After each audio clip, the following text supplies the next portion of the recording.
Praise the lord. దేవునికి స్తోత్రం కలుగును గాక. దేవుని బిడ్డలారా, యేసుక్రీస్తు ప్రభువారి యొద్దకు అనారోగ్యములతోనూ సమస్యలతోనూ వచ్చిన వారిని తన నోటి మాట ద్వారా సెలవిచ్చిన వెంటనే బాగు చేయబడిన వారు ఎంతో మంది ఉన్నారు. మొదటిగా శతాధిపతి దాసును మనం చూస్తూ ఉన్నాం. పక్షవాయువుతో మిగులు బాధపడుచున్నాడని శతాధిపతి యేసుక్రీస్తు ప్రభువారి యొద్దకు వచ్చినప్పుడు యేసుక్రీస్తు ప్రభువారు మాట సెలవిచ్చిన వెంటనే దాసుడు స్వస్థత పొందినట్లు మత్తయి సువార్త 8వ అధ్యాయం 13లో మనం చూస్తున్నాం.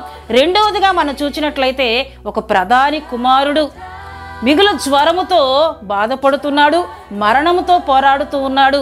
ఆ తండ్రి యేసుక్రీస్తు ప్రభువారి యొద్దకు వచ్చి వేడుకుంటున్నప్పుడు యేసుక్రీస్తు ప్రభువారు అంటున్నారు, ఇక నువ్వు వెళ్ళు, నీ కుమారుడు బ్రతికి ఉన్నాడని.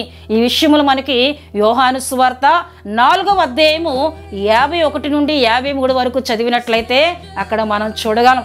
ఆ తండ్రి వెళ్తూ ఉంటుండగానే ఇంటి వద్ద నుండి కొంతమంది వచ్చి నీ కుమారుడు బాగు చేయబడి ఉన్నాడని ఏ గంటకు యేసుక్రీస్తు ప్రభువారు మాట సెలవిచ్చారో అదే గంటకు ఆ కుమారులో ఉన్న జ్వరం విడిచినట్లు అక్కడ మనం చూస్తున్నాం.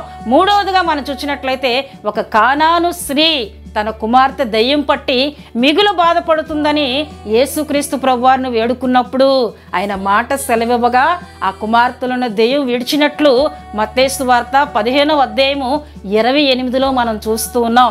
దేవుని బిడ్డలారా, ఆయన మాట ద్వారా స్వస్థత, ఆయన మాట ద్వారా ఎన్నో అద్భుతాలు యేసుక్రీస్తు ప్రభువారు చేసినట్లు దేవుని వాక్యంలో మనం చూస్తున్నాం. ఎందుకంటే ఆయన మాట ద్వారా సర్వ సృష్టిని కలుగు చేస్తున్న దేవుడు ఆయన అంటూ ఉన్నారు, నా మాట అగ్ని వంటిది కాదా, బండను బద్దల చేసి సుత్తి వంటిది కాదా అని ఇర్మియా గ్రంథము 23వ అధ్యాయము 29లో మనం చూస్తున్నాం. గనుక దేవుని బిడ్డలారా, ఆయన మాట యందు ఎవరైతే విశ్వాసం ఉంచుతారో వారు దేవుని ద్వారా గొప్ప అద్భుతములు, స్వస్థత, ఆశీర్వాదములు పొందుకుంటారు.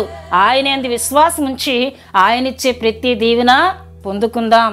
ఆమేన్.